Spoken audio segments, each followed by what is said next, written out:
Welcome back to another episode of 2X, the podcast where I share specific actionable insights that you can use to grow your business twice as fast. For today's topic, I actually want to talk about more of a personal and human topic rather than a business topic. And the topic is the difference between kindness and niceness. They both sound very similar and they both insinuate on a positive thing. But if you pay close attention, these two concepts, there's a nuance between them that actually can make a whole lot of difference in how you interact with people. And in doing so, how you work with a team and even grow your team in an organization as well. And I quote that the first time I heard of this difference that the first time it was brought to my attention was actually on the Masters of Scale episode by Reid Hoffman, where he was interviewing Daniel Lubetzky, the founder of Kind. And I quote from Lubetzky, he says, a lot of people confuse kindness with weakness. And part of the reason is that they think that kindness and being nice are synonymous, but they're very different because you can be nice and be passive. You can be nice and just not cause troubles, but to be kind, you need to solve those problems. You can be nice and be polite, but to be kind, you need to be honest. And to be honest, you have to have the strength and courage to say what needs to be said at the right time. I think that really captures the concept really, really well. And I want to hone in a bit on that and some of the other kind of key lessons that I've learned in and around trying to be more of a kinder person rather than a nice person. So just to reiterate what Daniel said, number one, being kind is very different from being nice. Being nice is conflict avoiding. Being nice is generally just saying the things that you think the other party wants to hear. But being nice is saying the things that the other party needs to hear. And not only saying things that are honest and important for the other party, but also number one, you need to come from a position or place where you are honestly saying things with the other party's best interest at heart, where you are sincerely trying to help the other party. And then number two, not only coming from an authentic place where you're trying to support someone, but also to take it a step further, saying it in a way that is palatable for them such that they will be able to receive and also act on that feedback that you have provided them. Because you don't want to just simply provide them the feedback and leave it at that.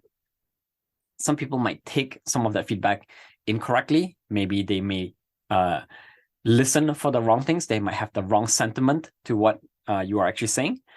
So you want to be able to communicate in such a way that they understand what you are saying in a way that does not feel threatening to them, if that makes sense.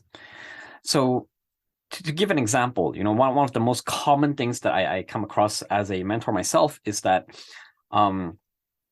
occasionally, let's say an entrepreneur might be pitching to an investor, and the investor has to reject the entrepreneur. So, the nice form of rejection is always what you commonly hear, sounds great, but, I'm not interested. Or maybe it sounds great, come back to me, when you've started to sell products. That's a little bit better. But if you really want to be kind, you may give specific feedback in and around either, number one, if you are not a right fit for the entrepreneur to pitch to you, maybe there are other people. So you might say, hey, you know what? Your product is great, but I don't invest in those kind of companies. However, I do know a few other people that might be interested. And then maybe if you want to go further, you could even make introductions if you deem necessary, or even share their profiles so that the entrepreneur can figure out if they're a good fit. Or obviously, if you're rejecting the entrepreneur because their pitch is terrible, or maybe because you don't think it's a good business idea, then providing that critical feedback. You might say, oh, you know what? Based on what you were saying, these were some points of concern. Why? Right? Here was what I was hesitating about. This was why I don't think you're ready yet. And if you are able to demonstrate X, Y, and Z, I may be more interested, or I may be able to make a strong introduction for you, right? So actually taking that next step to represent that person in their best interest, if you truly care about them, that is what being kindness about. So I hope this is helpful in terms of helping understand how to reject people, number one. Because if you are in a position where you find where it's difficult to say no, and you tend to say yes to too many things, applying the concept of kindness will help you be able to be more empowering with how you reject the opportunities that come your way.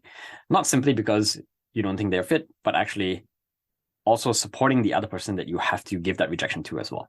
And then number two, not only rejecting, but also coaching and giving feedback to your team members as well. So yeah, otherwise, I think that's it. This is a short episode. We'll end it here.